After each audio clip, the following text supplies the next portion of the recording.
No caregiver could last a week working for the paralyzed Count until a widowed mother arrived. The young nurse fled down the steps, tears streaming, her suitcase banging against her legs.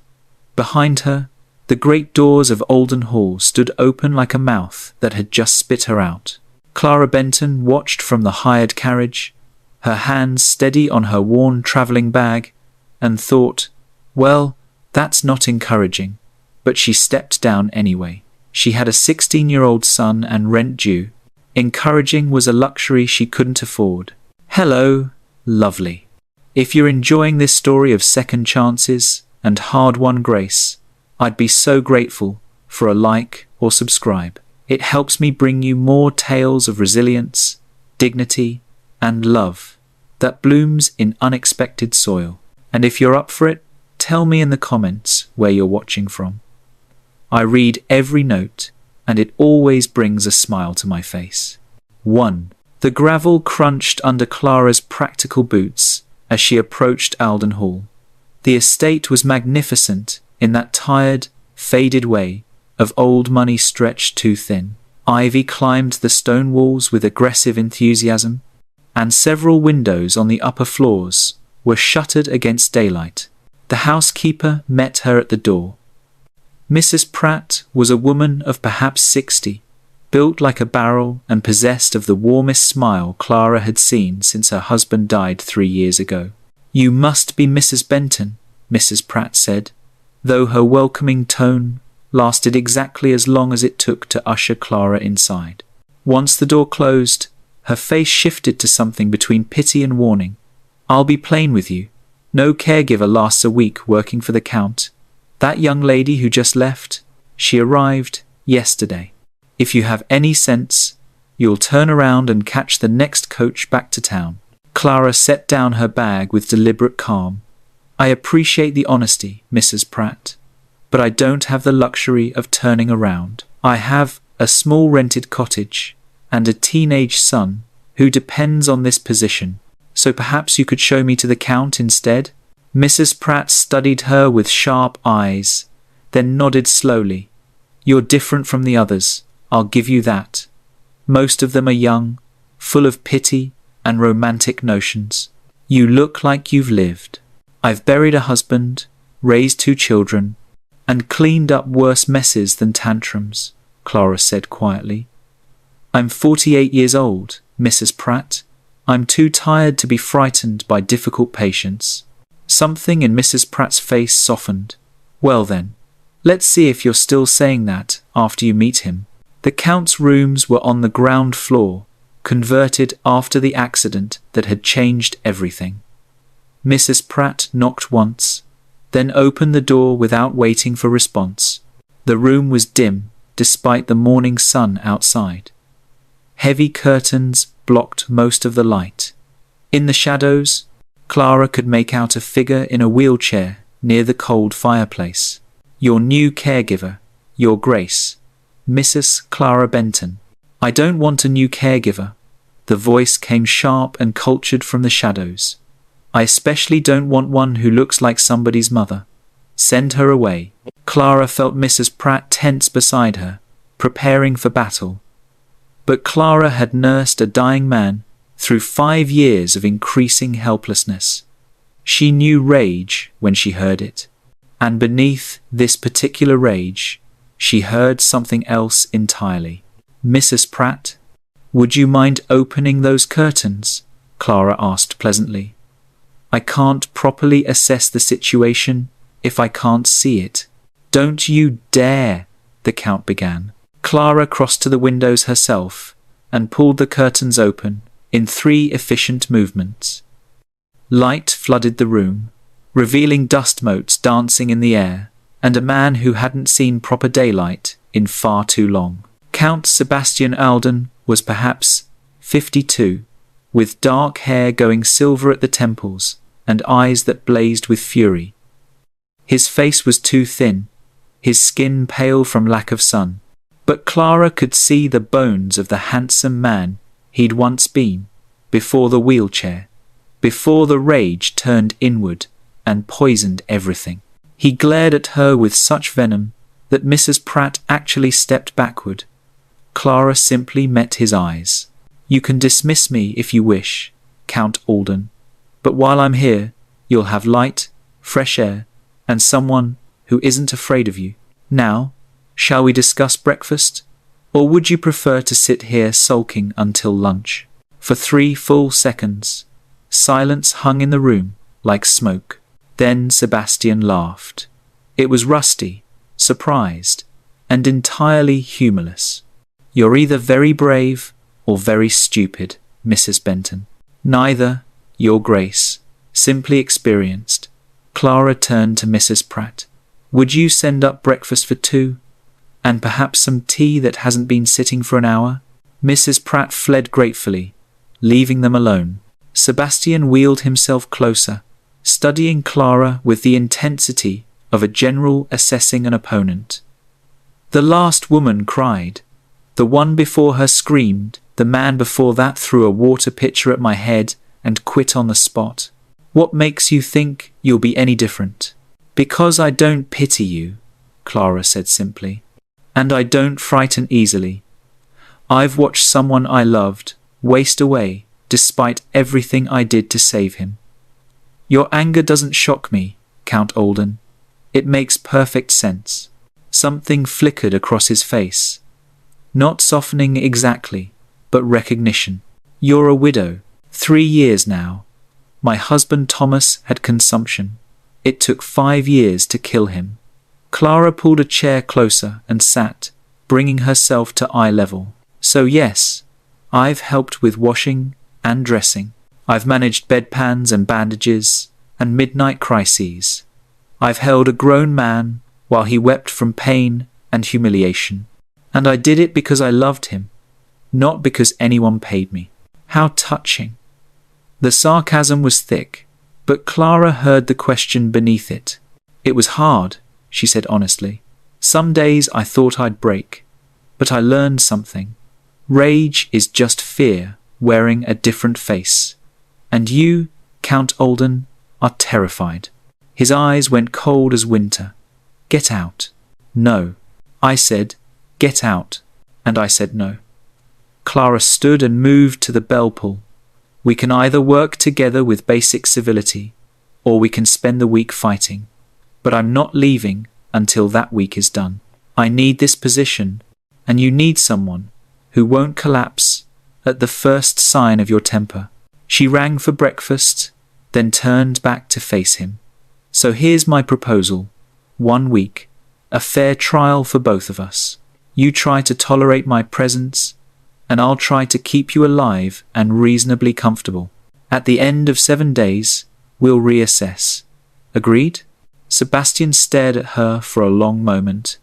She watched calculations run behind his eyes, how much fight he had in him today, whether this strange, unflappable woman was worth the effort of driving away. Finally, he wheeled himself back to his position by the cold fireplace. 1 week, Mrs. Benton. But I warn you, I'm exceptionally good at making people miserable. Then we're evenly matched, Your Grace. I'm exceptionally difficult to make miserable.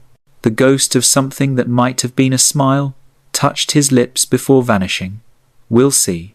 That first day stretched long as a winter night. Sebastian refused help dressing, refused meals, and barked orders only to contradict them moments later. He criticized Clara's methods, her appearance, her background, and her presumption in thinking she could manage him. Clara responded with calm, dry humor and boundaries as firm as stone walls. When he threw his lunch tray, she simply said, "The floor is harder to clean than your lap would have been. Shall I bring you something else, or would you prefer to go hungry until dinner?"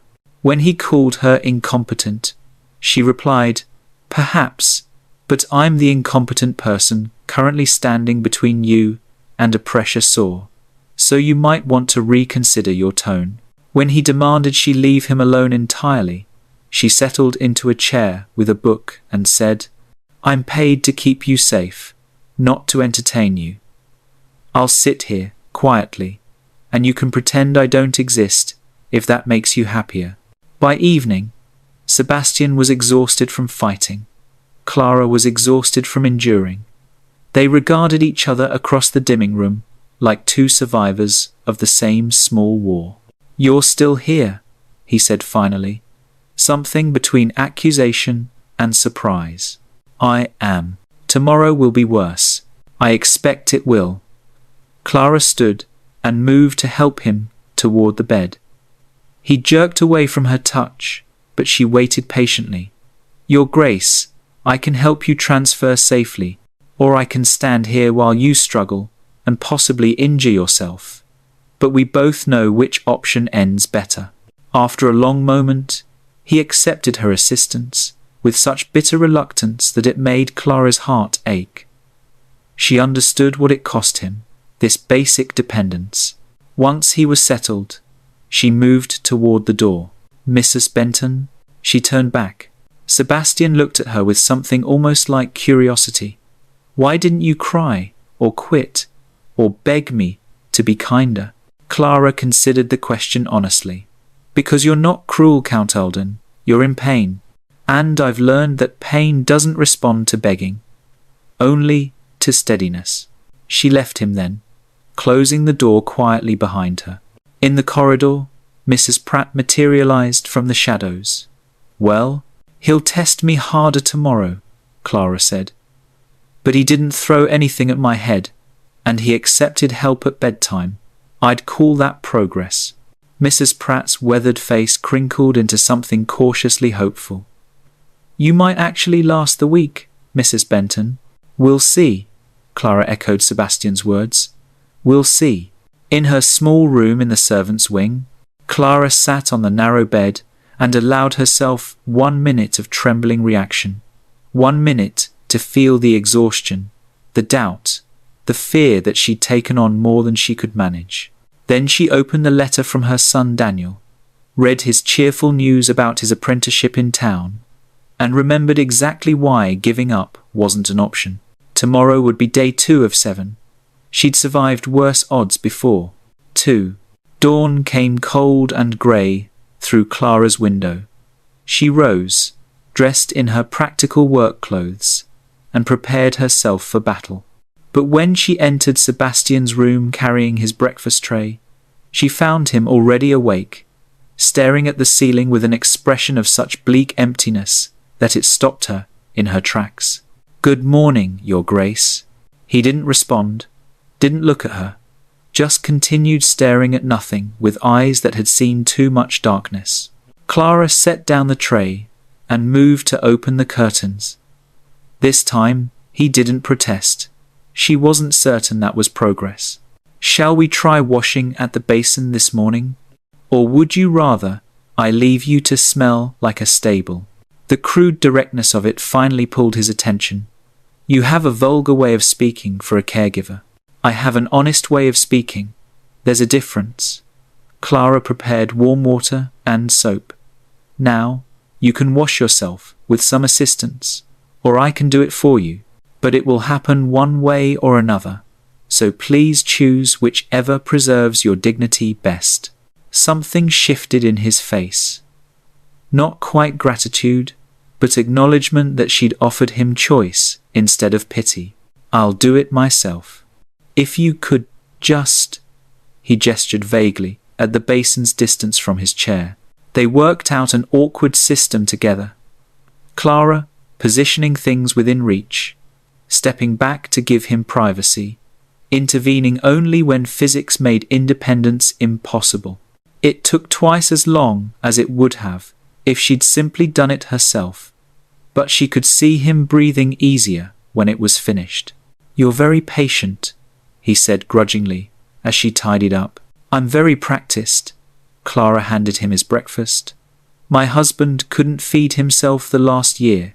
I learned that rushing someone through basic dignity only compounds the humiliation."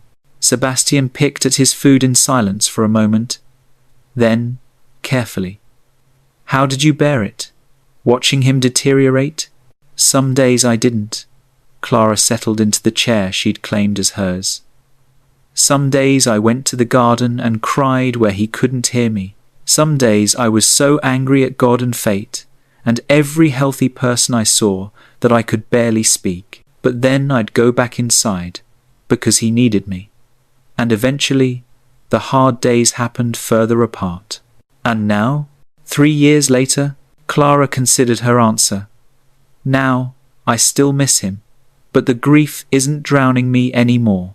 It's just part of the landscape, something I carry, not something that carries me. Sebastian absorbed this in silence, his breakfast forgotten. Finally, he asked the question she'd been waiting for.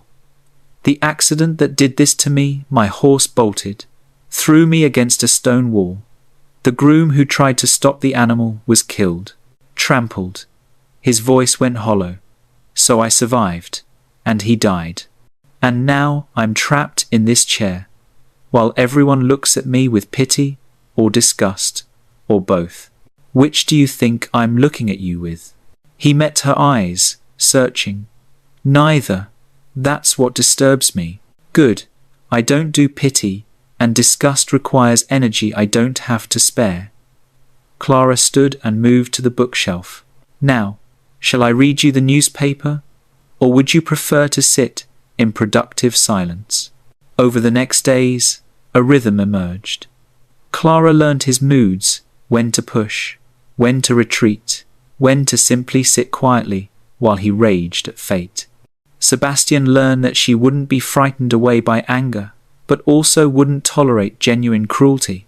On day 3, she insisted they attempt physical exercises the doctor had prescribed. Sebastian refused initially, but Clara simply said, "Fine. When the muscles atrophy completely and the pain gets worse, at least I'll know I tried."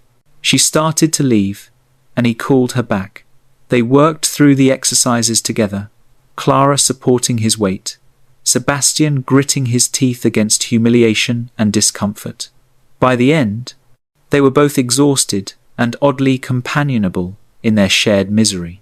"You're stronger than you look," he observed, as she helped him back into his chair. Farm girl originally, then a farmer's wife. You don't survive either without muscle. Clara flexed her hands, which were permanently work-roughened despite 3 years away from farm life. Thomas always said I could wrestle a pig if needed. Sebastian laughed a real laugh this time, surprised out of him. Somehow that doesn't surprise me. Day 4 brought their first genuine argument. Sebastian wanted to refuse all visitors, including his cousin Edgar, who managed parts of the estate. Clara insisted the household needed his input. "They're handling things fine without me," Sebastian said coldly. "They're handling things in spite of you," Clara corrected. "There's a difference. You're still the count, still the master of this estate. Hiding in this room doesn't change that. It just makes everyone's job harder." "I'm not hiding." "Then what would you call it?" The silence that followed was arctic. But the next morning, Sebastian grudgingly agreed to receive Edgar in his room. Clara counted it as victory. On day 5, while Clara was reading aloud from the newspaper, Sebastian interrupted. "You have children. Tell me about them." Clara set down the paper, surprised by the genuine curiosity in his voice. "My daughter Mary is 22, married to a teacher in the next county. She writes every week. And my son Daniel is 16, apprentice to a blacksmith in town. He's clever with his hands but restless in his heart. I worry he'll do something impulsive." "You love them very much." "More than anything," Clara's voice softened. "They're why I took this position. Daniel's apprenticeship requires fees I can barely manage, and I needed to be useful again, to feel like I had purpose beyond grief." Sebastian was quiet for a long moment. Then, so quietly she almost missed it. "I understand that feeling, being useless." Clara met his eyes. "You're not useless, Count Alden. You're injured. There's a difference."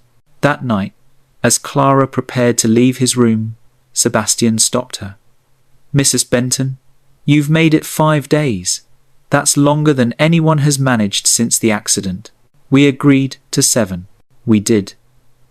He hesitated, then added with something that might have been vulnerability. "If you choose to stay beyond the week, it might not be entirely intolerable. Working together." Clara allowed herself a small smile. "We'll discuss it on day 8, Your Grace. Let's not get ahead of ourselves."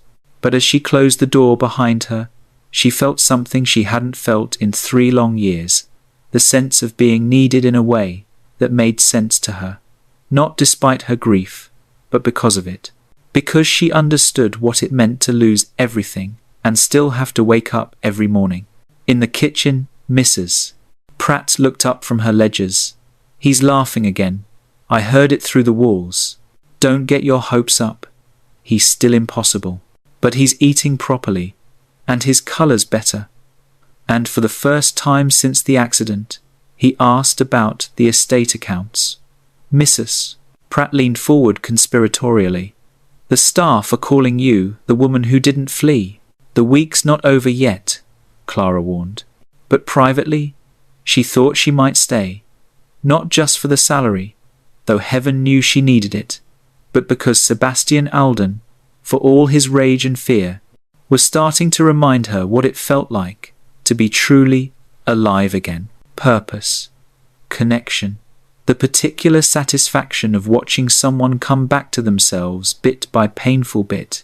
On day 7, Clara signed a longer contract. When Mrs. Pratt asked why, Clara simply said, "Because he slept through the night last night without nightmares. I heard the change in the house, and I'd like to see what happens when he sleeps through a week of nights." Sebastian, informed of her decision, nodded once. "Then we'll continue. But I warn you, Mrs. Benton, I'm still exceptionally difficult, and I'm still exceptionally hard to discourage, Your Grace. I think we'll manage." They had survived the impossible week. Neither of them realized yet that they were building something far more complicated than a simple employer-caregiver arrangement. But the household was beginning to notice, and not everyone was pleased. 3. 6 weeks after Clara Benton's arrival at Alden Hall, the household was transformed. Not dramatically, no miracles had occurred, no magical recoveries, but the small shifts accumulated into something undeniable. Sebastian's room no longer resembled a tomb. Windows stood open to fresh air. He rose at reasonable hours, washed without being coaxed, and occasionally even suggested activities himself. The staff no longer walked on eggshells past his door, and twice a week, with Clara's patient insistence, Sebastian left his room entirely. "Absolutely not," he said the first time she proposed it. "I won't be wheeled through my own house like some carnival exhibition. No one's exhibiting you. We're simply going to the morning room because the light is better there. And I suspect you're tired of staring at these same 4 walls." I said no. Clara sat down and pulled out her mending. "Then I'll sit here quietly while you sulk. But the offer stands when you're ready." It took 3 more days of her calm persistence before Sebastian grudgingly agreed to try. The journey from his room to the morning room, a distance of perhaps 50 feet, felt to him like crossing an ocean. Every servant they passed seemed to stare.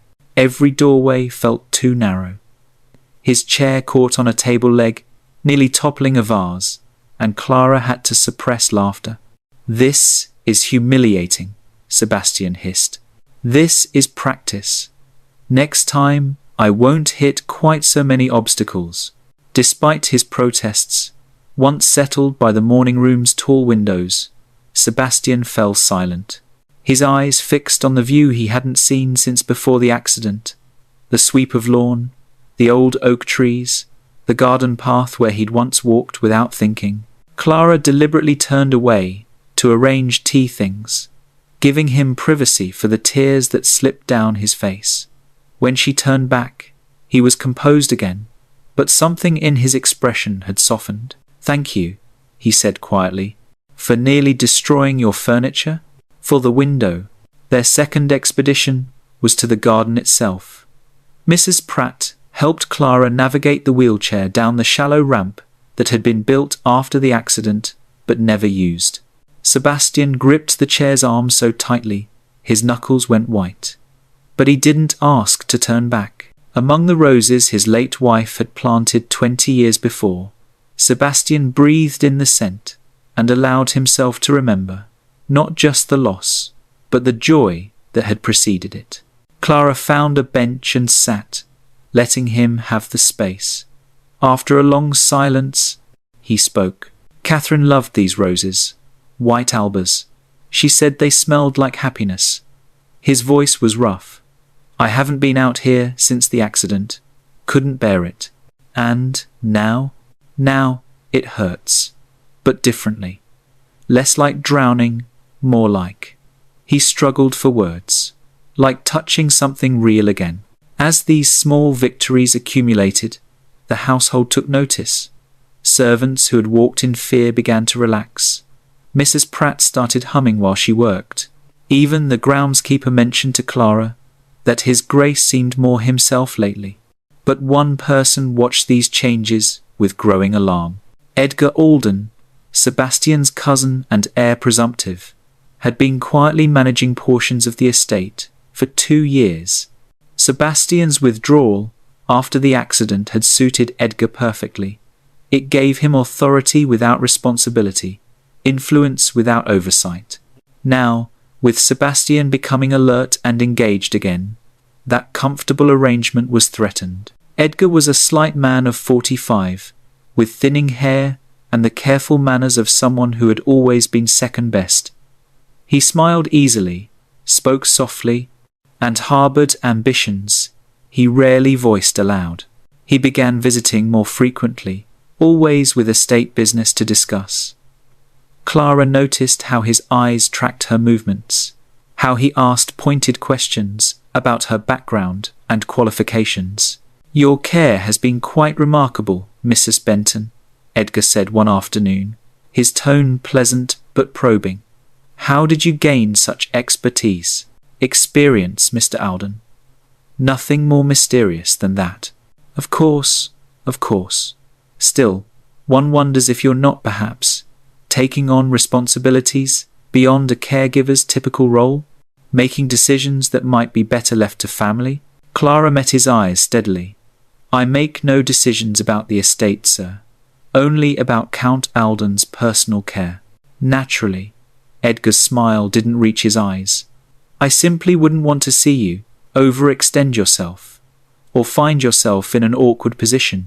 The warning was clear. Stay in your place. But Clara had no intention of overstepping. She was acutely aware of the dangerous ground between caregiver and companion. She refused Sebastian's attempts to give her expensive gifts, insisted on being paid exactly what her contract specified, and maintained careful boundaries. Yet their conversations had deepened despite her caution. Late one evening, after the household had retired, Sebastian asked her to stay while he finished reading estate reports. Clara sat with her mending, the comfortable silence of two people who no longer needed constant speech. "Do you ever wonder what your life would have been without the grief?" Sebastian asked suddenly. "Without Thomas's illness?" Clara set down her mending. "Sometimes. We'd probably still be farming. Mary might have married someone local instead of moving away. Daniel wouldn't have had to apprentice so young." She paused. "But I'd be a different person, less patient, perhaps, less able to sit with suffering." "Do you resent what it cost you?" "Some days, but resentment doesn't grow crops or pay rent. So mostly, I try to be grateful for what I learned, even if I wish I'd learned it differently." Sebastian nodded slowly. "That's remarkably mature of you. That's remarkably practical of me," Clara corrected, with a slight smile. "Maturity is often just exhaustion, wearing a prettier name. He laughed at that, the genuine laugh she was hearing more frequently now. You have a gift for cutting through pretense, Mrs. Benton. Years of practice with a dying man who had no energy for polite lies, Your Grace. As Clara rose to leave, Sebastian stopped her with a question that felt weighted with more than curiosity. Are you happy here? She considered honestly. I'm useful here. Content, perhaps. Happy feels like a larger word than I'm ready for yet. But you'll stay? Unless you're planning to drive me away again, yes. I'll stay. After she left, Sebastian sat alone in the lamplight, confronting a truth he'd been avoiding. Somewhere in the past 6 weeks, Clara Benton had become more than hired help. She'd become necessary. And that terrified him. The next morning, Dr. Whitfield made his monthly visit. He examined Sebastian with growing amazement, noting improved muscle tone, better appetite, healthier skin. Whatever Mrs. Benton is doing, don't let her stop, he told Sebastian privately. When I saw you 2 months ago, you were giving up. Now you're fighting again. After the doctor left, Edgar remained behind on the pretense of estate business. But his real agenda emerged quickly. Dr. Whitfield seems quite impressed with your progress, cousin, though one does wonder if he attributes too much to the caregiver's influence. Sebastian's eyes narrowed. Mrs. Benton is exceptionally skilled, undoubtedly. Still, we must be careful about dependence, Sebastian, especially on someone from such a humble background. People talk, you know, about widows who know how to attach themselves to wealthy men. The insinuation hit its mark. Sebastian's face went cold. Get out, Edgar. I'm only thinking of your welfare. You're thinking of yourself. You always have. Now, leave before I have Mrs. Pratt throw you out bodily. Edgar left, but his poison had been planted. For the rest of the day, Sebastian was withdrawn, his earlier warmth replaced by suspicious distance. Clara felt the shift, but didn't understand its cause. That evening, Mrs. Pratt found Clara in the stillroom, organizing medicines with more force than strictly necessary. He's being cold again, isn't he? Mrs. Pratt asked. It's fine. I'm used to mood shifts. This isn't his mood. This is Edgar working mischief. Mrs. Pratt sat heavily on a stool. He's been whispering poison about you, suggesting you're after money, position, taking advantage of a vulnerable man. Clara's hands stilled on the bottles. I see. You need to know that Edgar's been hoping Sebastian would remain incapacitated, made managing things very comfortable for him. Now that you've gotten his grace functional again, Edgar sees his influence slipping. What would you have me do? Keep your boundaries. Keep your receipts. And don't let Sebastian push you away when he gets frightened. But that night, when Clara brought Sebastian his evening tea, he was distant as a stranger. Perhaps Mrs. Harris should take over evening duties, he said without looking at her. Give you more time to yourself. Clara set down the tea tray carefully. Has my care become unsatisfactory, Your Grace? Not at all. I simply think. That is, I wouldn't want you to feel obligated to do the job I'm paid for. Clara's voice was steady, but her heart hammered. Your Grace, if you wish to dismiss me, please do so directly. But if this is about something else, I'd appreciate honesty. Sebastian finally met her eyes. People are talking, Mrs. Benton, about your influence over me, about your position in this household. Edgar suggested. I'm scheming for your money. Clara's voice was flat.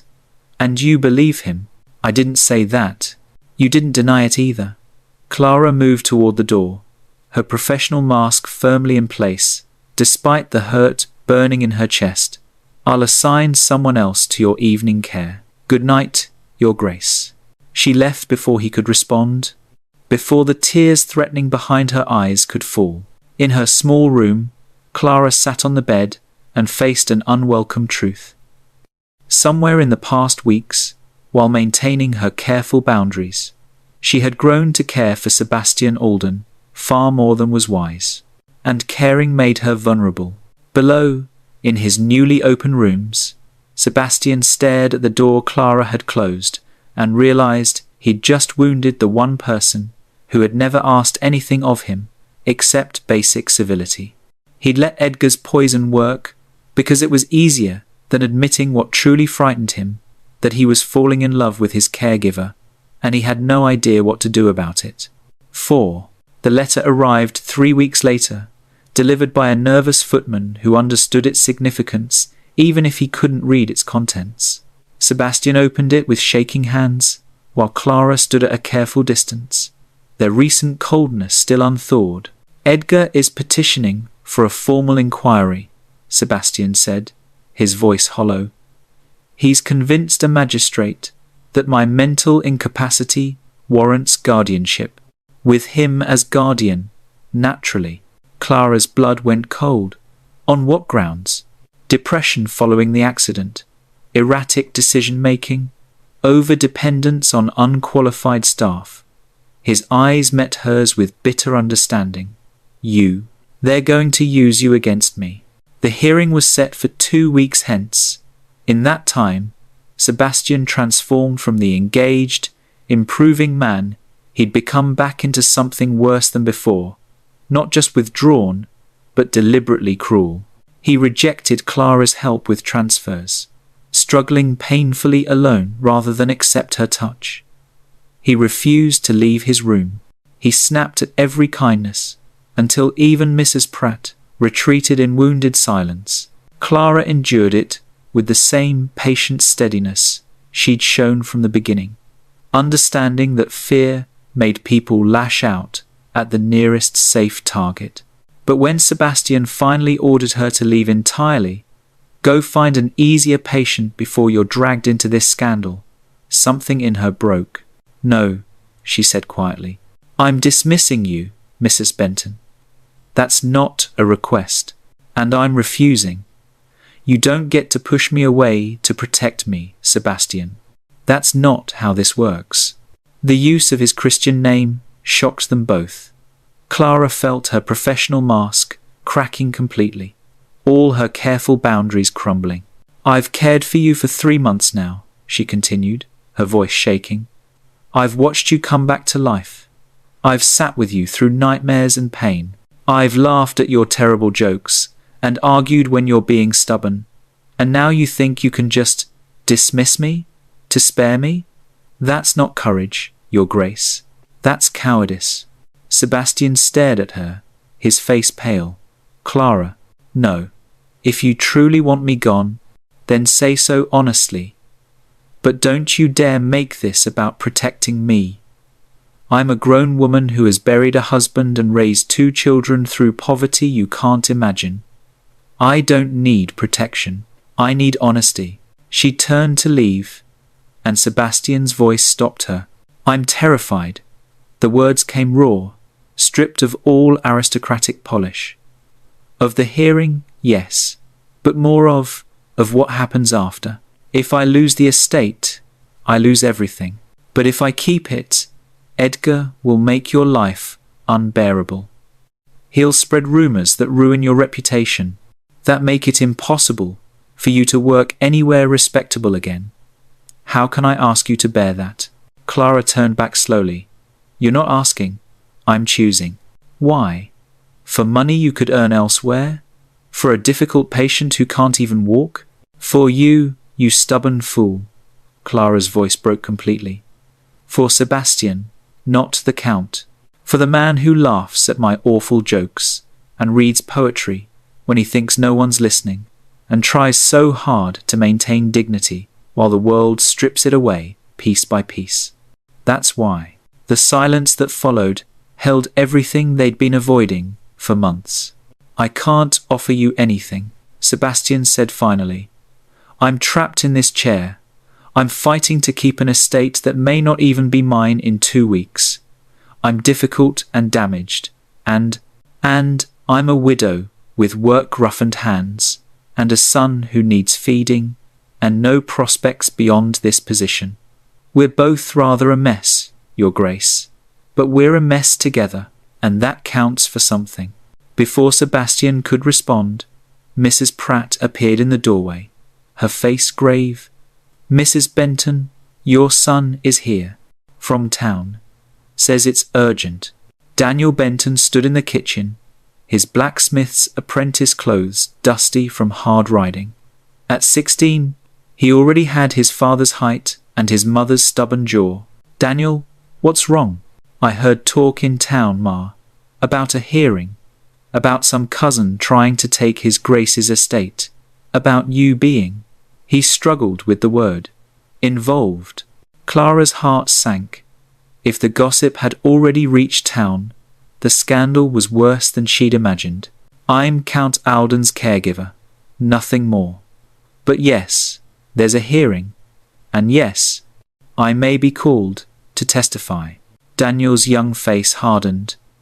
"They're saying you're a schemer, that you've bewitched a vulnerable man. Ma, you need to leave. Come back to town. I'll work extra hours. We'll manage somehow." "Daniel, no. They'll destroy your reputation. No one will hire you after this." "Perhaps." Clara took her son's hands. "But I can't abandon him, love. I won't. Not when he needs someone steady." "You love him." Daniel said it, with the particular horror of a teenage boy realizing his mother has romantic feelings. "Oh God, Ma. You've fallen in love with him." Clara couldn't deny it. Not to her son, not when he looked at her with such worried eyes. "Yes, though I never meant to, and he's never suggested. That is, we've maintained complete propriety." "But you love him anyway." Daniel sank onto a kitchen stool, processing this. "Finally, is he good to you?" "When he's not being terrified, yes, very good." "Then I suppose I can't object much." On the day of the hearing, Sebastian insisted on travelling to town, despite the difficulty and pain of the journey. Clara prepared to pack her things, assuming this would be her last day at Alden Hall, regardless of the outcome. But when the carriage appeared, Sebastian sent word. He wanted Mrs. Benton to accompany him. The ride into town was silent, loaded with everything unsaid. Clara sat across from Sebastian, watching pain tighten his jaw with every jolt of the wheels, wanting to reach for his hand but maintaining that last careful distance. The hearing room was smaller than Clara expected, more office than courtroom. Edgar sat with his solicitor, looking grave and concerned.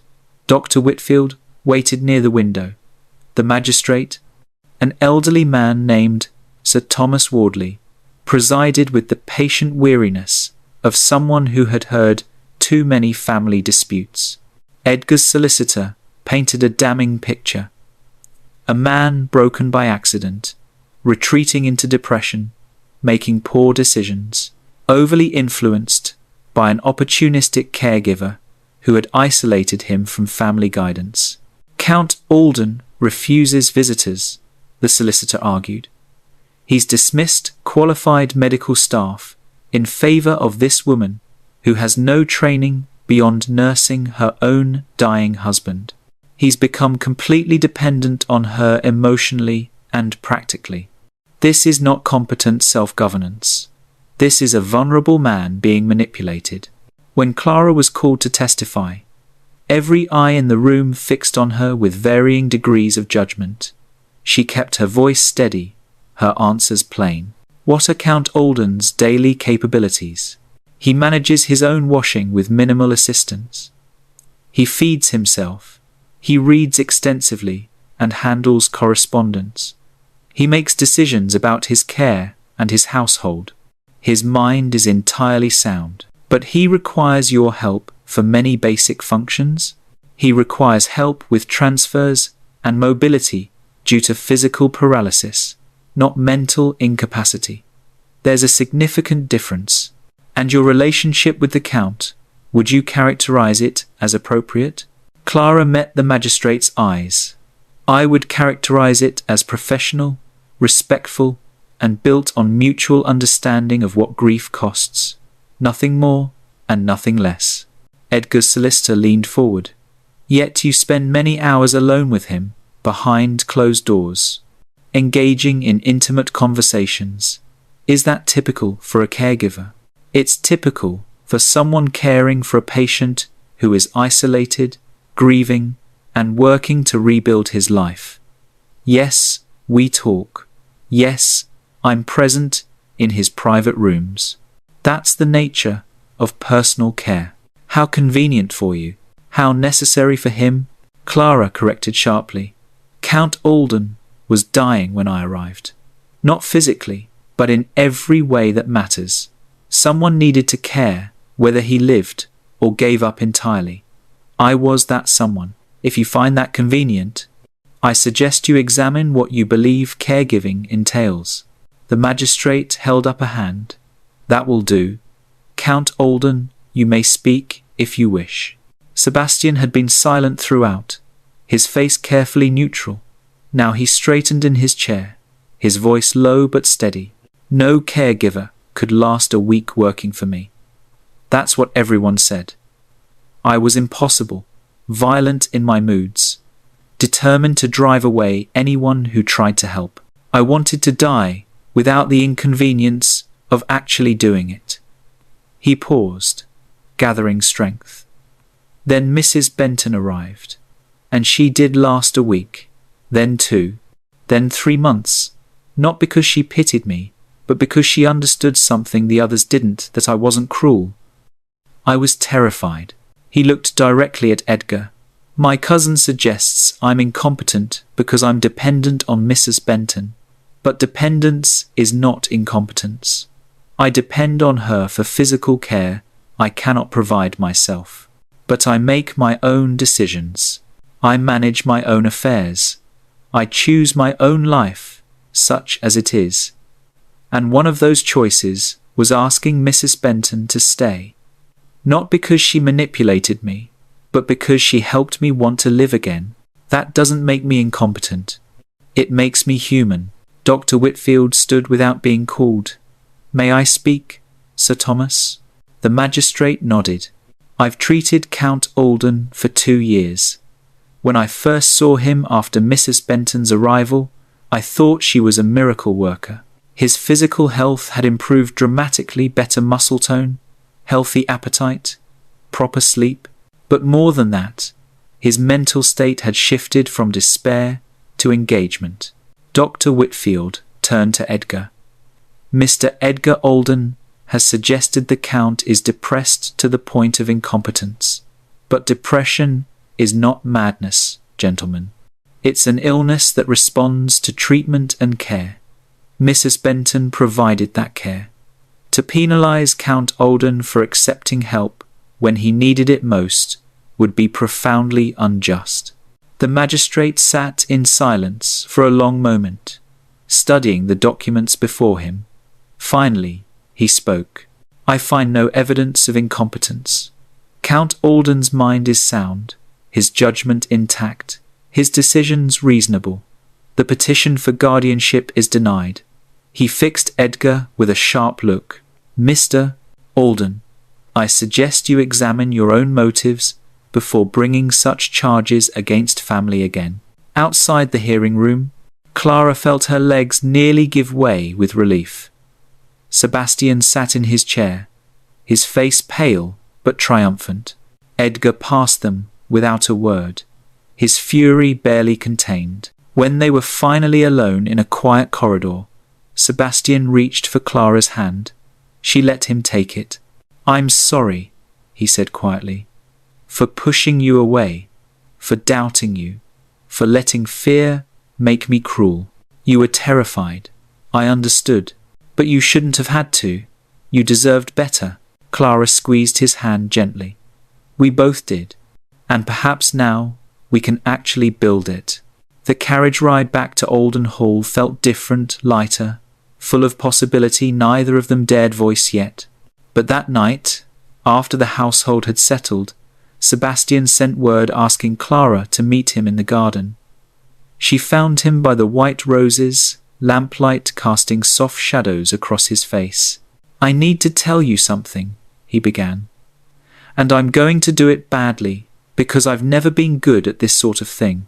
Clara's heart hammered.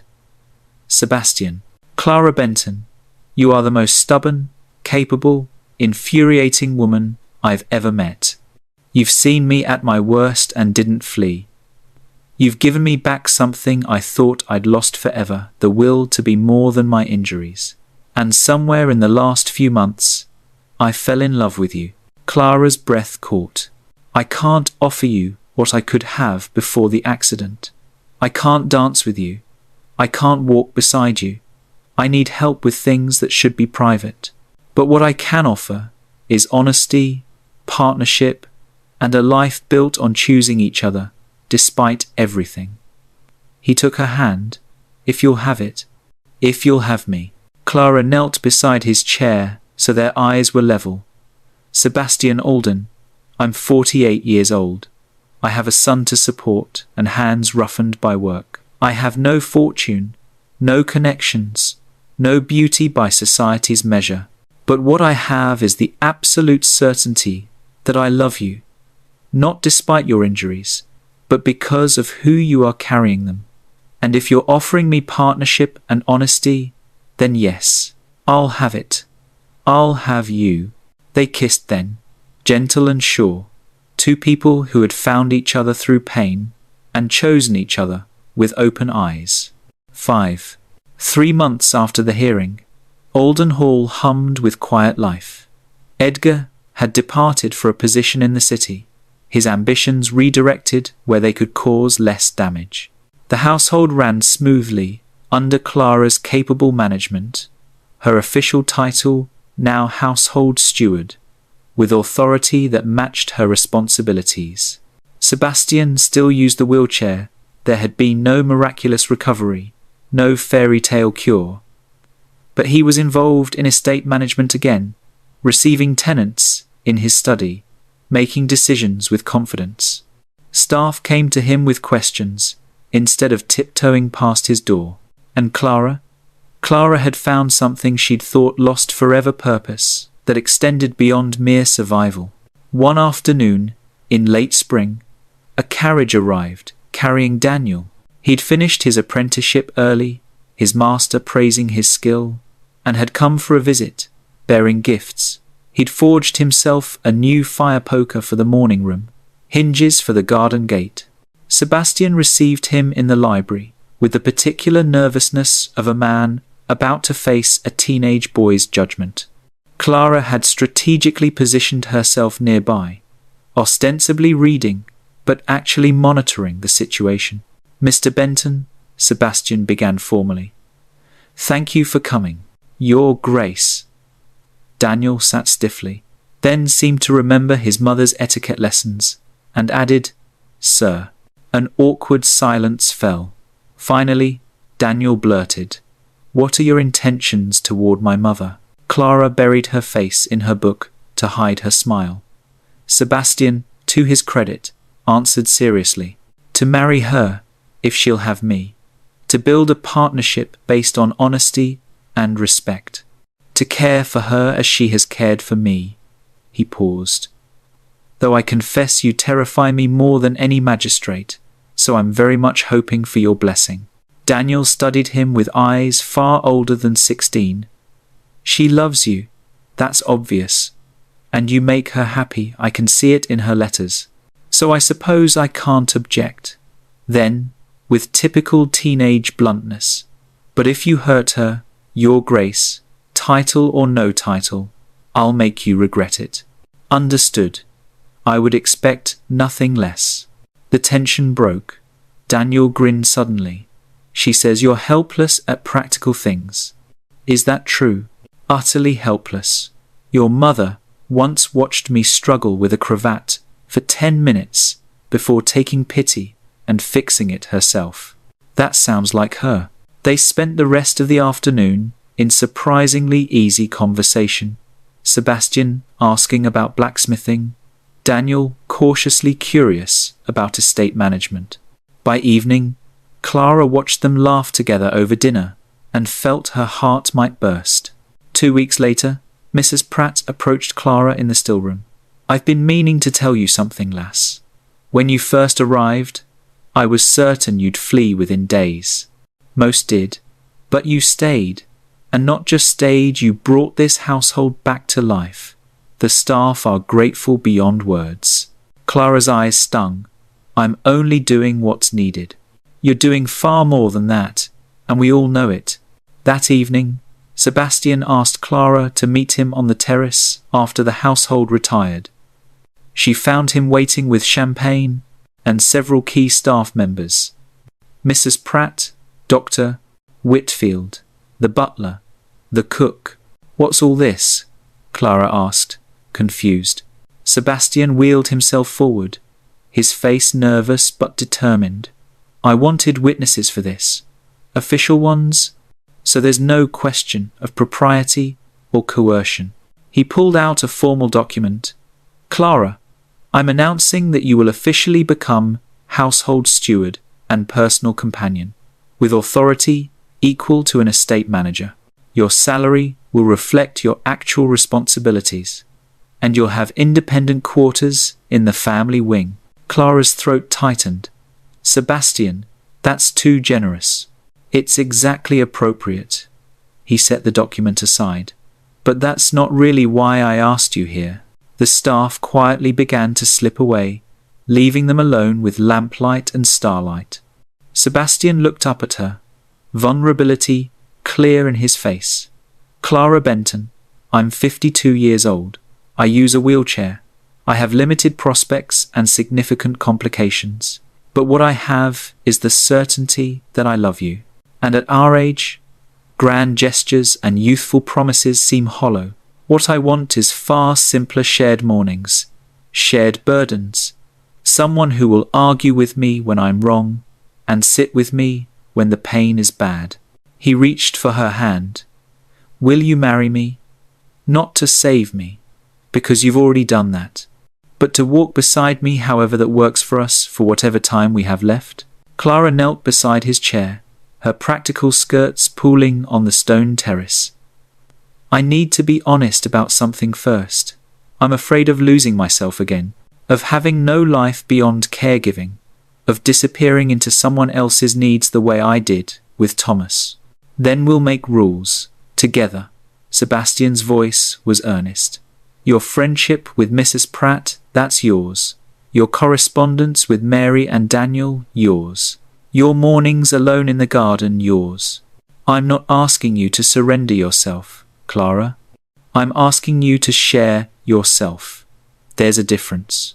And when people whisper, when society calls me a scheming widow who trapped a vulnerable man, then we'll face them together, with boundaries, with dignity, and with the absolute certainty that we chose each other with clear eyes and honest hearts." Clara felt tears slip down her cheeks. "I don't know what love looks like at our age, Sebastian. I thought I'd used up my share with Thomas. Then we'll figure it out as we go. No expectations of perfection, just partnership, truth, kindness when we can manage it, honesty when we can't." "All right." Clara's voice came out whisper soft. "Yes, I'll marry you. We'll build something new, together." They kissed slowly, with the particular grace of two people who had earned this moment through survival and courage, and the refusal to give up on life. The wedding took place 2 months later in the estate chapel. No grand London affair, just the people who mattered. Daniel, looking almost adult in borrowed formal clothes. Mary, Clara's daughter, who came with her teacher husband and cried happy tears through the entire ceremony. Mrs. Pratt and the household staff who had watched this love story unfold. Dr. Whitfield, who had witnessed the transformation from despair to hope, and a handful of neighbours who valued character over convention. Clara wore a simple gown of dove grey silk, elegant but practical. Sebastian wore his finest coat, though sitting in his wheelchair. When it came time for the recessional, Daniel and the butler together helped wheel Sebastian down the aisle beside his new wife, and not a person present thought it strange. At the wedding breakfast, Daniel gave a toast that started awkward and ended sincere. "I thought no one could replace my da, and Sebastian doesn't replace him. He's someone new, someone who makes Ma smile again, someone who chose her not, despite her rough hands and practical ways, but because of them. That's worth celebrating." That evening, after the guests had departed and the household settled, Clara found Sebastian on the terrace, where he'd proposed. She carried 2 cups of tea and sat beside him, comfortable in the silence. "We did it," he said wonderingly. "We did. Any regrets?" Clara considered honestly. "Ask me again after I've hosted my first formal dinner. I suspect I'll embarrass us both." "Impossible. You're far too competent. I'm far too practical to be a proper countess." "Good." Sebastian took her hand. "I don't need a proper countess. I need Clara. Just Clara, with her terrible jokes and her unshakable calm and her ability to call me a stubborn fool when I'm being one." They sat in companionable quiet, watching stars emerge above Alden Hall. 6 months later, on an ordinary Tuesday afternoon, Clara sat in the morning room reviewing household accounts while Sebastian read nearby. The scene was utterly domestic, comfortably mundane. "Do you remember," Sebastian said suddenly, "when Mrs. Pratt told you no caregiver could last a week with me?" Clara looked up from her ledgers, smiling. "I remember thinking she was probably right. But you lasted." "We both did." Clara set down her pen. "We built something, Sebastian. Not perfect, not always easy, but real, true." He wheeled himself closer, taking her hand. His hair was greyer now, her face more lined. They bore the marks of age and experience and hard-won wisdom. "Clara Alden," he said softly, "you are the best decision I've ever made. Even better than insisting on the white roses. Infinitely better than the roses." They laughed together. 2 people who had found each other through pain and chosen each other through courage. 2 people who had learned that love, at their age, wasn't about grand passion or dramatic gestures. It was about showing up, day after ordinary day, choosing partnership over isolation.